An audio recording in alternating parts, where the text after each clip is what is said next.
Hello, and welcome to Credit Conscious, the Ins and Outs of Credit, a webinar offered by Christian credit counselors. I am Brittany Frost, Education Specialist in the Education Department at Christian Credit Counselors. I have a degree in education, as well as several years of teaching experience. It is my job to provide financial education to help people develop good habits on their path to financial freedom. It is a pleasure to conduct this webinar to teach the ins and outs of credit because once you know and understand how credit works, you will know more about how to use it and make good financial decisions for your future. At Christian Credit Counselors, it is our mission to help individuals and families burdened with financial pressures learn how to become debt-free and attain financial freedom. We will provide financial management skills through the highest quality programs, education, and counseling. In delivering our superior products and services, we are dedicated to providing industry-best customer support and satisfaction. This webinar is designed to help you gain control of your financial future through a deeper understanding of credit. It will give you a general overview of credit, a description of how credit works and how to use it wisely, as well as an overview of your financial rights and resources. It will provide the informational tools that you need to obtain and build credit, improve credit, research credit reports and scores, and to learn your rights and responsibilities as a consumer. Whether you are trying to climb out of mounting debt or you simply want to learn how to view your credit report online, this webinar is a great tool in understanding credit so you can make the best decisions to achieve your financial goals. It is never too early to take charge of your money, and this course will provide you with the information you need to do just that. If you have already found yourself in financial trouble, this course is a great first step to getting back on track and building the habits and skills necessary for financial success. Your success will come down to your motivation, though, and the behaviors you put into practice.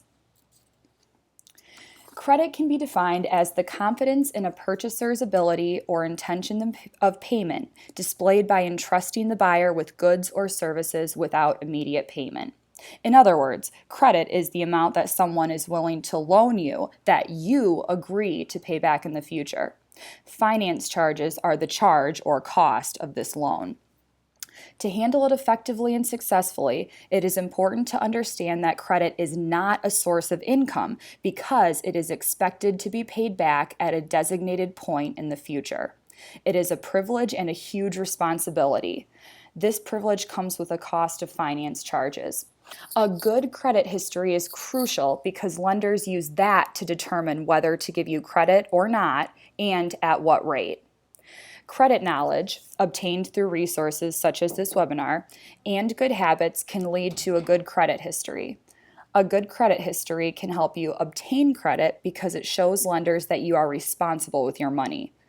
Once you get credit, you then have the chance to manage it well. This helps to avoid unnecessary debt, thus putting you on the best path to financial control and freedom. Credit is also important because employers can check your credit history to assess their risk of hiring you. There is a higher risk if they see a record of untrustworthiness or unsavory behavior. This is important especially for government work, medical jobs, or jobs that require access to company funds.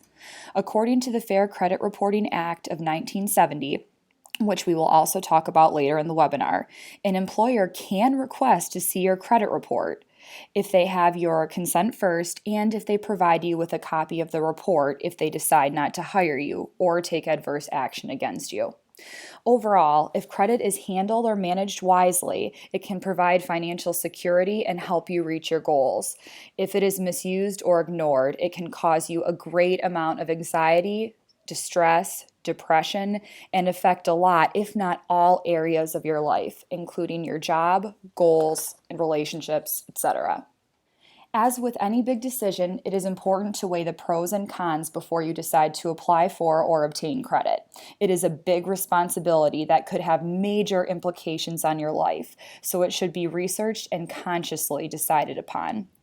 Some advantages of credit include the fact that you are able to buy needed items now. You do not have to carry cash, thus, it's more convenient. It can help consolidate payments. And once you build credit, you can qualify for lower rates for new credit. However, disadvantages include having to pay interest, which means a higher total cost of the credit or loan. It may require additional fees. It may have an increased impulse in buying because it is so convenient, you may want to spend more. That it may be more difficult to manage and keep track of because it's so easy to charge and charge. And a credit risk of financial difficulties may arise. Also, when using credit, there is a greater risk that financial difficulties may arise because it is so easy to lose track of how much you've spent each month. Even though credit takes a conscious effort and plan to manage, you must use credit to build credit. So it's very important to learn how to use it. You need to look into your future, and if you see yourself ever buying a house or going to school or getting a car, you need to establish credit to prove your trustworthiness to these lenders. Think about it from the perspective of the lender. If you don't prove that you can be responsible with credit, people won't want to loan you money. Would you want to loan someone money that hasn't proved that they can handle it and pay you back? That's a good question to ask yourself.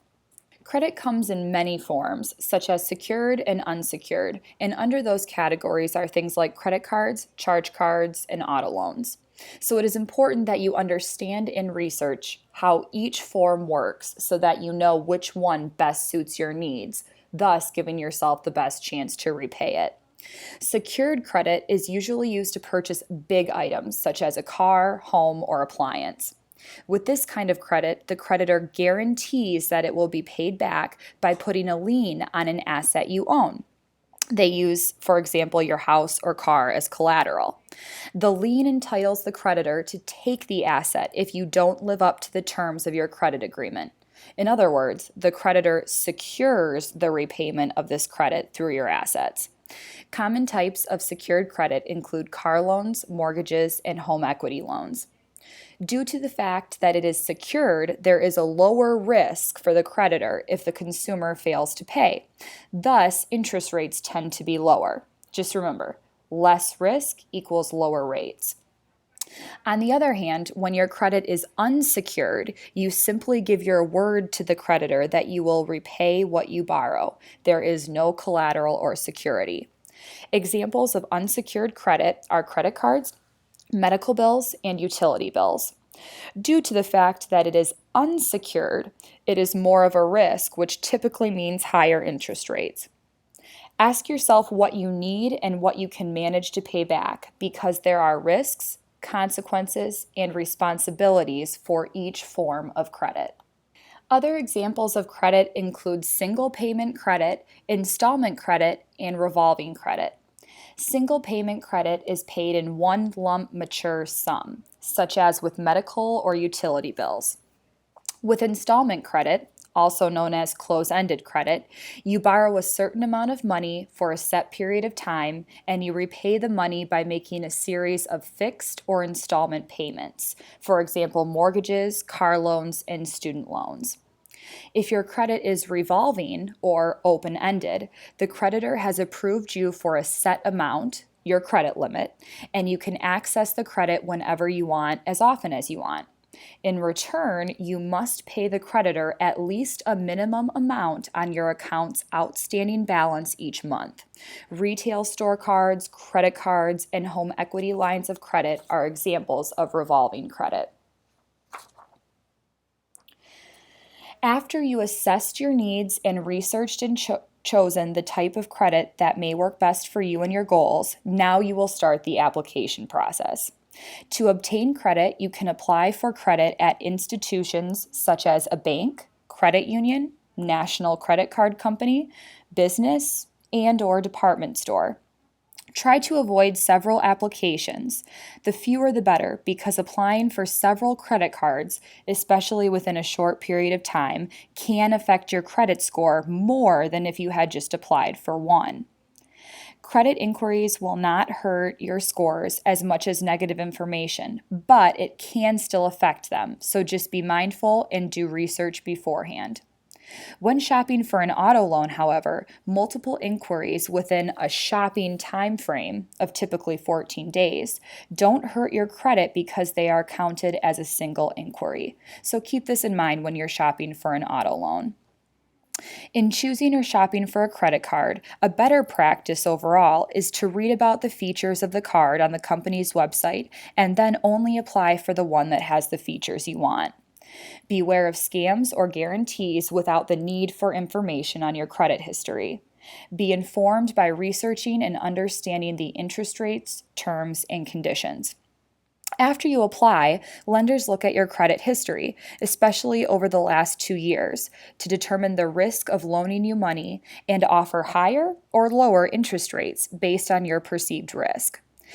To see if you are a good risk, they look at characteristics like your willingness to pay, your ability to earn, and your tangible assets. Again, credit is a privilege, and thus there is a cost. Before and during credit repayment, it is important to understand the finance charges and how they are calculated. A finance charge is any fee representing the cost of credit or the cost of borrowing money.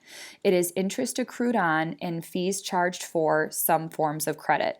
It includes not only interest but other charges as well, such as transaction fees. Finance charges allow the lender to make a profit on their money. Types of finance charges include interest, which can be fixed or variable. A fixed interest rate means it never changes. A variable rate means it fluctuates according to an index. Interest is typically expressed as APR, or the annual percentage rate. The APR includes not just interest, but all fees and costs of the loan. It is a broader measure. Other finance charges include fees such as origination fees, application or activation fees, annual fees, loan processing charges, transaction fees, late or penalty fees, and maintenance fees. It is important to understand how interest accrues or is charged and how it is determined in the first place, as shown in the following slides. Before entering into any agreement, make sure you weigh the benefits, such as the rewards, convenience, protections, etc., versus the costs, such as the annual fee, interest rate, and additional fees, before you choose. Understand how interest accrues or is charged and how it is determined in the first place. The Truth in Lending Act protects you against inaccurate and unfair credit billing and credit card practices. It requires that credit issuers disclose things like finance costs and annual interest rates. Also, creditors must all use the same credit terminology and expressions of rates, so it is easier to shop and compare loans and is less confusing. Most major purchases, such as a house or car, will require the lender to supply you with the Truth in Lending document that contains the terms of the loan. You must sign and agree in writing. If you cannot afford the terms, do not sign. So, review your terms, understand your fees and finance charges, and review your balance and calculate your total interest. The Truth in Lending document may not be required for small purchases, but you still need to understand how much you are borrowing, including the interest and other fees. Finally, beware of just making the minimum payment. It's important to understand the true cost of making only the minimum payment. The suggested minimum payment does not mean that the creditors are only suggesting that you make that payment. It means they want at least that much. It is usually 2 to 3% of your entire balance that goes toward interest as well as principal. In short, if you want to pay less over time, pay more than the minimum monthly payment.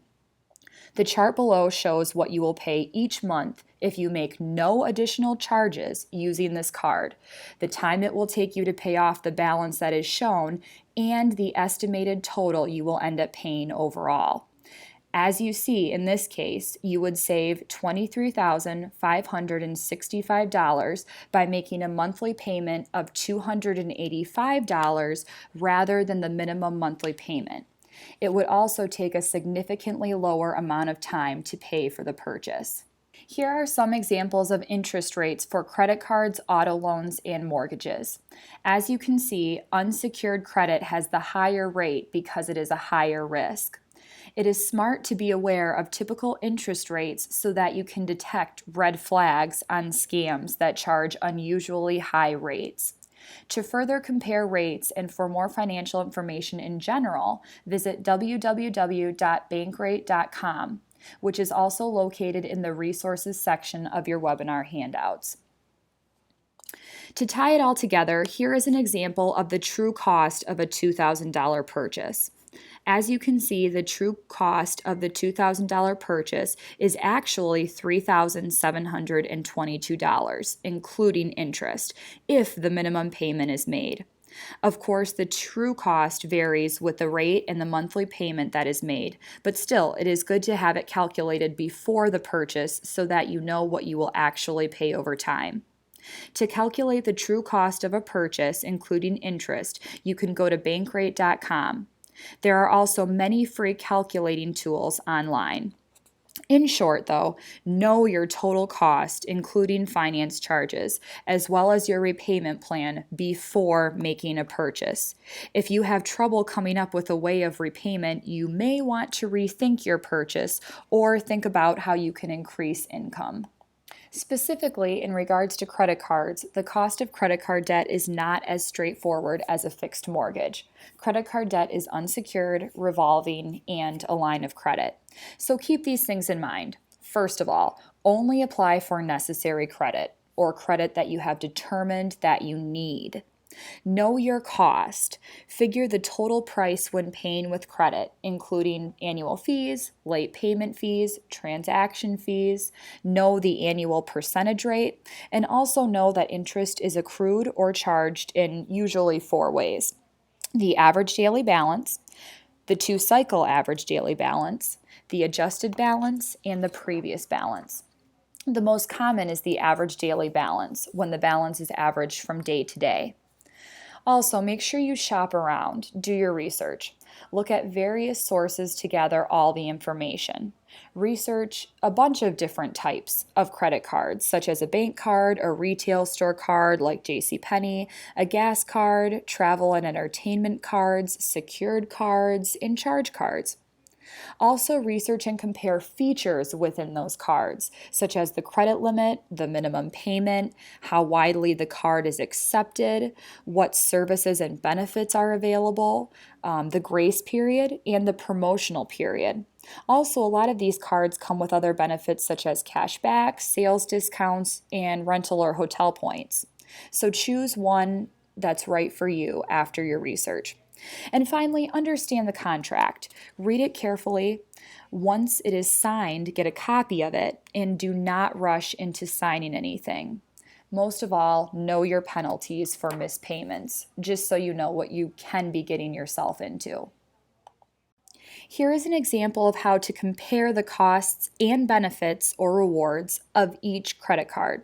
Shop around to find the credit card that is best for you and that meets your needs. For instance, as you can see, the Chase and Bank of America credit card have no annual fee. This is solely meant to give you an example of how to thoroughly research your options to make the most informed decisions possible so you set yourself up for success in credit repayment and good management if you even decide that you need to open credit. Only start shopping around and researching credit cards when you have determined that it is a necessity and you have a specific purpose in mind for the credit. Researching all of this information gives you the tools that you need to handle credit wisely. Whether or not you can handle your credit wisely will be reflected in your credit reports. A credit report is a history or record of your credit. Any credit that you open or use, including credit cards, is a part of your credit history. The lender or creditor pays to report to the bureaus. Thus, the credit will appear on your report. The sections of a credit report are 1. Your personal identification information, containing your name, address, phone number, employment information, and your social security number. 2. Your public record information, containing information obtained through the courts, such as a divorce or bankruptcy, civil judgments, tax liens, or lawsuits. 3. Your credit account information, containing information that shows whether or not you have paid as agreed and made timely payments. 4th, collection agency account information, containing a list of charged off accounts or accounts that have gone to collections. And 5th, any inquiries from companies that have requested information. This includes those that you have applied for and that have your permission, and those that wanted to make you an offer of credit without your knowledge, which does not affect your credit scores. As stated earlier, creditors report your information to the 3 credit reporting agencies, TransUnion, Equifax, and Experian. They provide 1 free copy of each credit report every year. You can view 1 free copy per year of each of your credit reports from www.annualcreditreport.com. Request your free report, enter your information, choose which reports you would like, and you can view it online and save it to your computer to view it later. Pulling and reviewing these at least once a year will help you monitor your information and your credit history. Then, from there, you will be able to decide if there is any inaccurate information that is affecting your credit, and you will be able to dispute it. In your webinar handouts, you will find a sample credit report from Experian's website.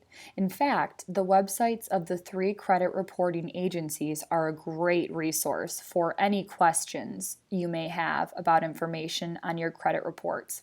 This sample highlights the following. 1. The report number that you will need to contact Experian online, by phone, or email.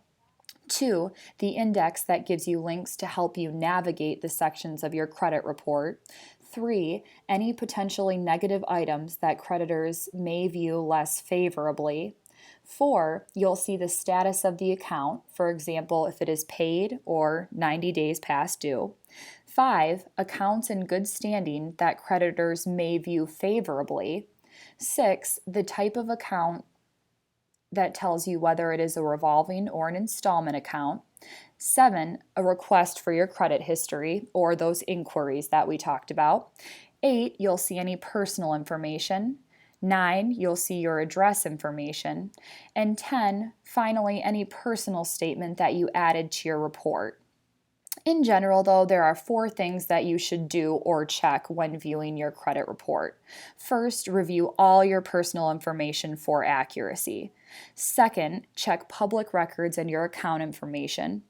Third, verify outstanding debts and make sure that they match your own records. Fourth, review all the accounts in collections. If possible, make arrangements to make payments so that you can avoid legal action from there. And note accounts that have been paid off because they're only supposed to stay on for 7 years. If you find any inaccuracies in your credit report, contact that bureau in writing and provide proof. By law, they have 30 days to respond. You have the right to ask any credit bureau for an investigation at any time free of charge.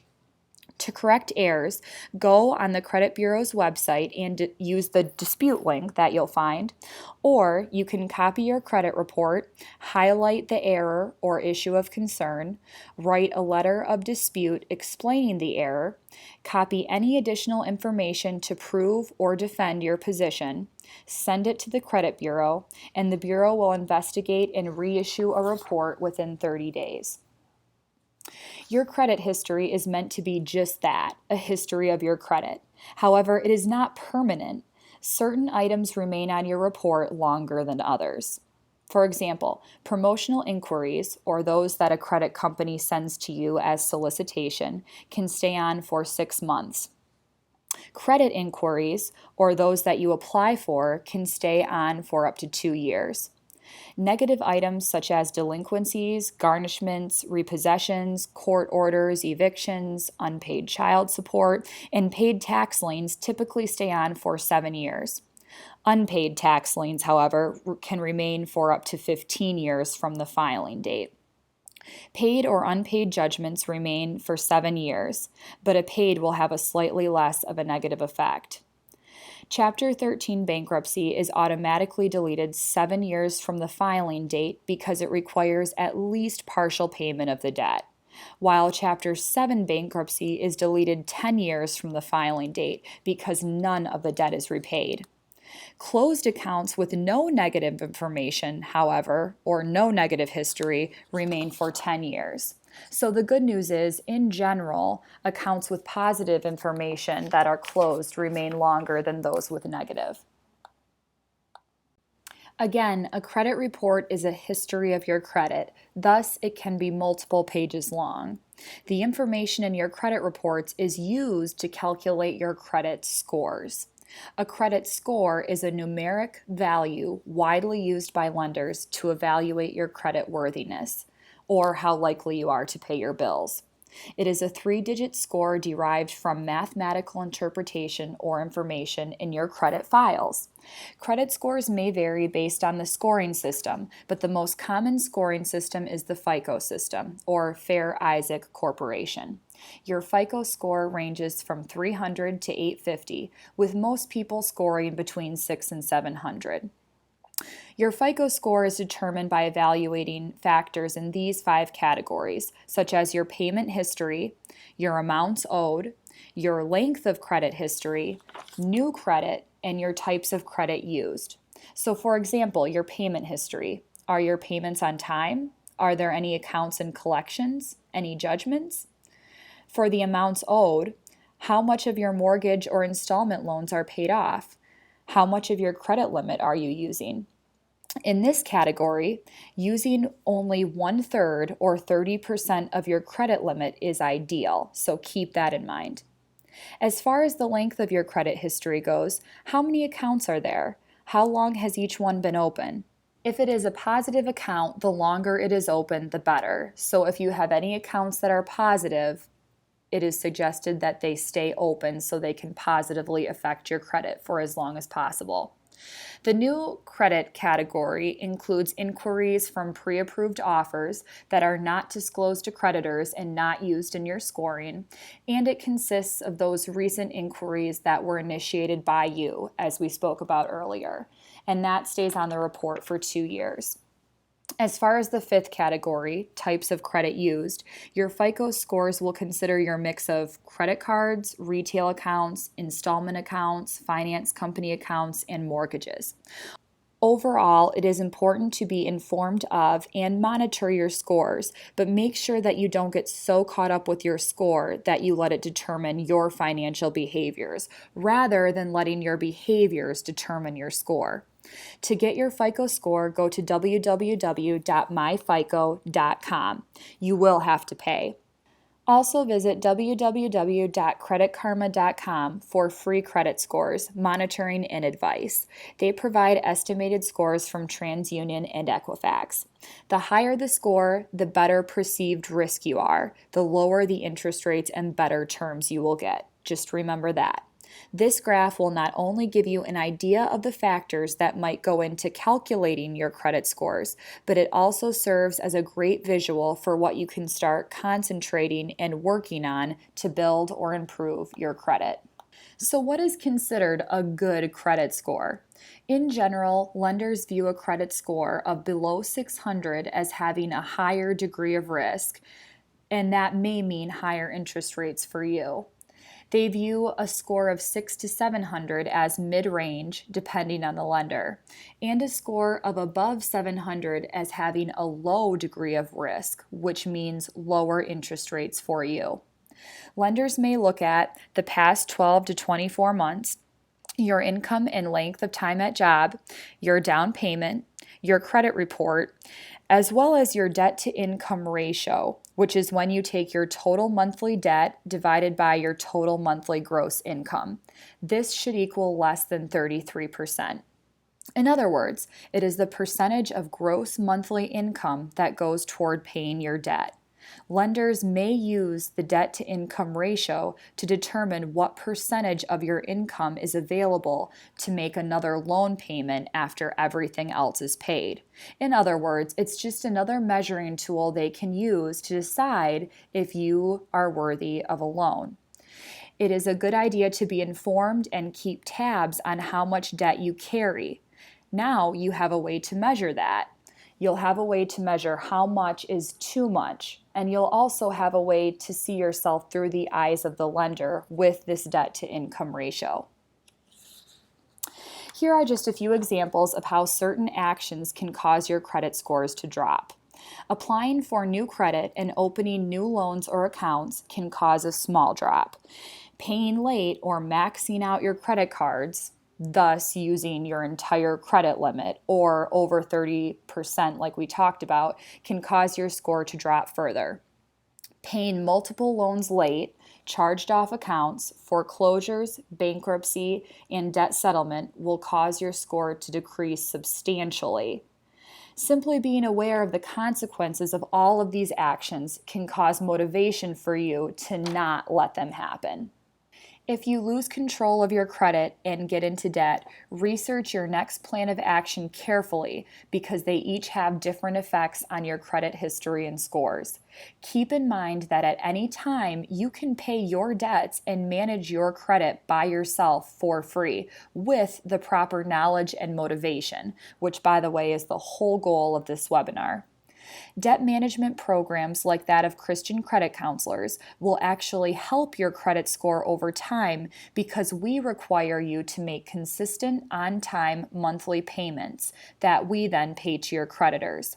Thus, you are repaying and honoring your debt, which will be reflected in your report.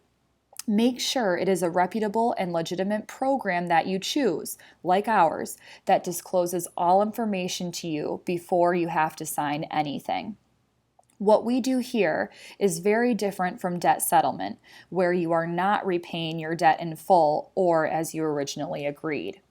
In debt settlement, the debtor and creditor agree on a reduced balance that will be regarded as payment. In other words, you are agreeing to pay the creditor less than you owe. It causes a huge drop in your scores, and it remains on your credit report for up to 7 years. As we discussed earlier, Chapter 7 bankruptcy, which is a complete wipeout of most debts with no repayment plan, stays on for 10 years. Chapter 13 bankruptcy, which is a 3 to 5 year repayment plan in which you pay back only a percentage of what you owed based on your budget, remains on your credit report for 7 years. If you file bankruptcy at all, it stays on your report.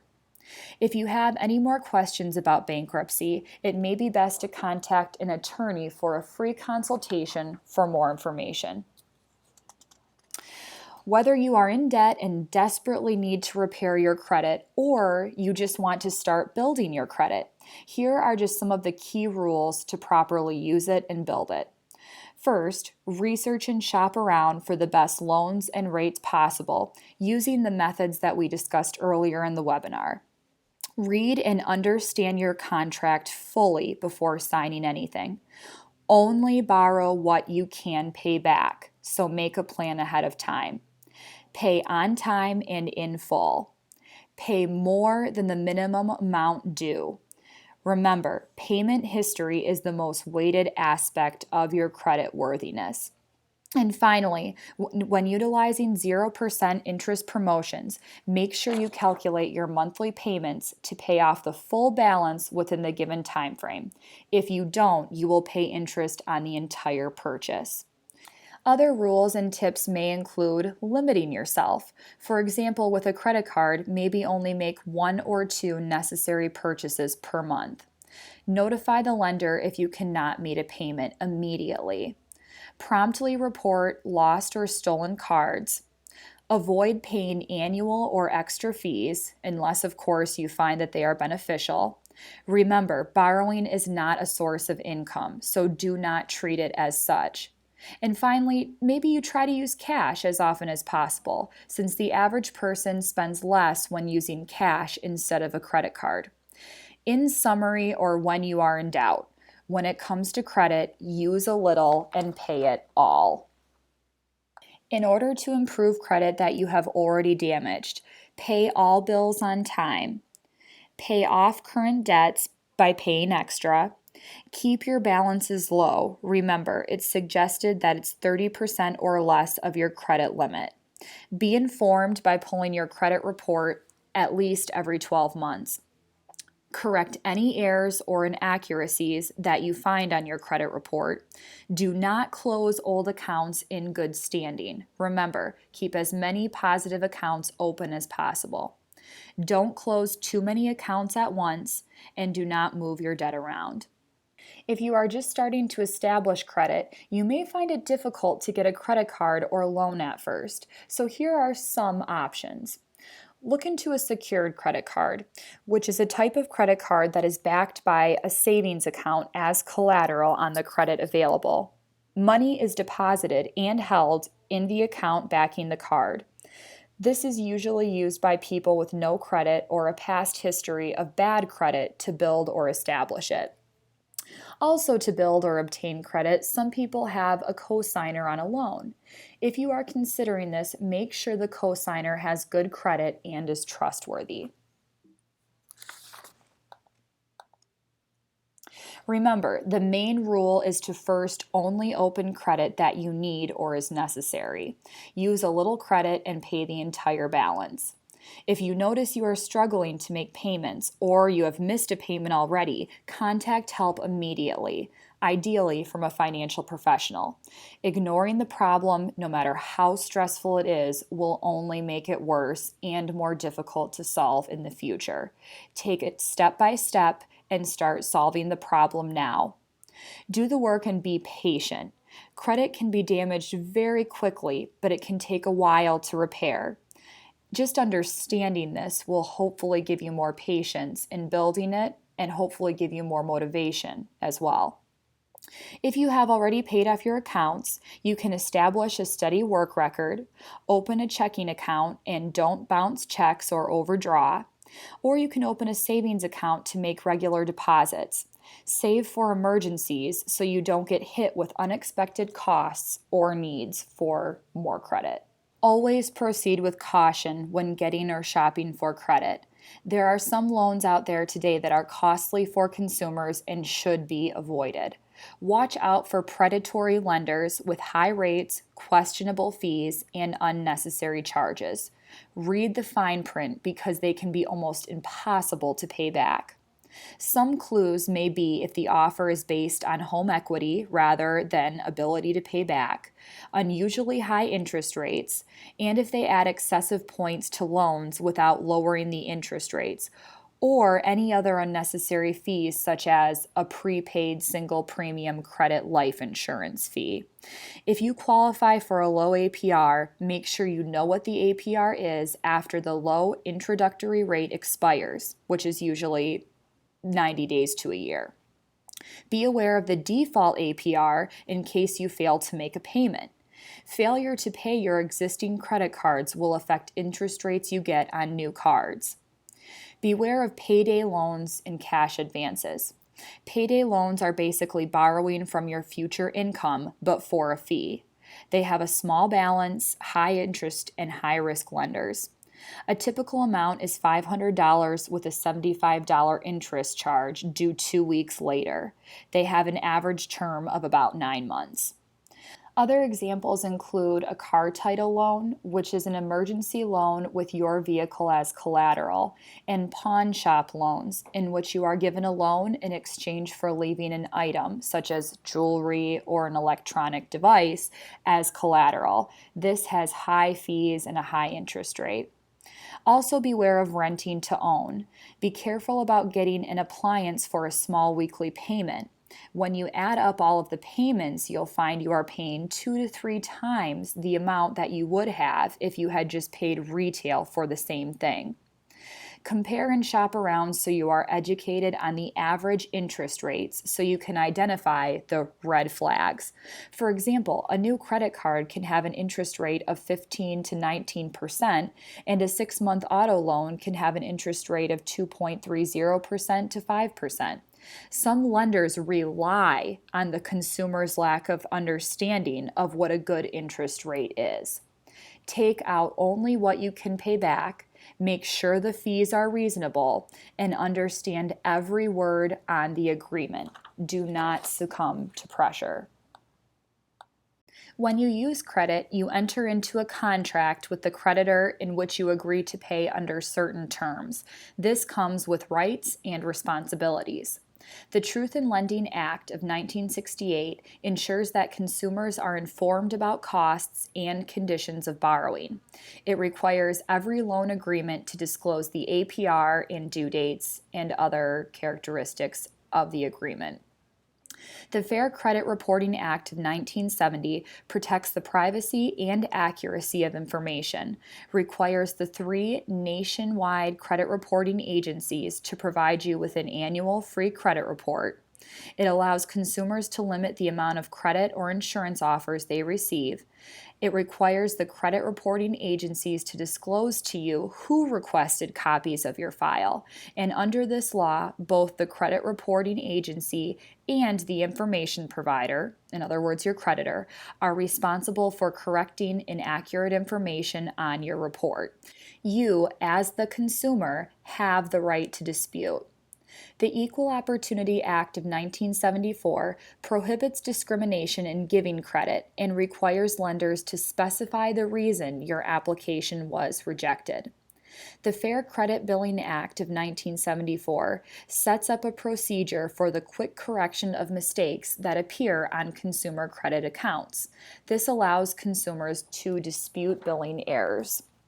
The Fair Debt Collection Practices Act of 1977 prevents abuse by professional debt collectors and applies to anyone employed to collect debts owed to others. It does not apply to banks or other businesses collecting their own accounts. It prevents debt collectors from things, for example, such as calling before 8 a.m. or after 9 p.m. or at any other inconvenient time. Calling you at work if you have informed the collector that the calls are jeopardizing your job. It prevents them from discussing your debt with a third party other than your spouse without permission, except to leave a message that they are trying to contact you. It prevents them from using profanity, misrepresenting themselves, and making false threats. The Fair and Accurate Credit Transaction Act of 2003 to 2005 says that the credit reporting agencies must provide a consumer with 1 free credit report annually. Reports by the credit reporting agencies must be accurate or corrected promptly with reviews mandated.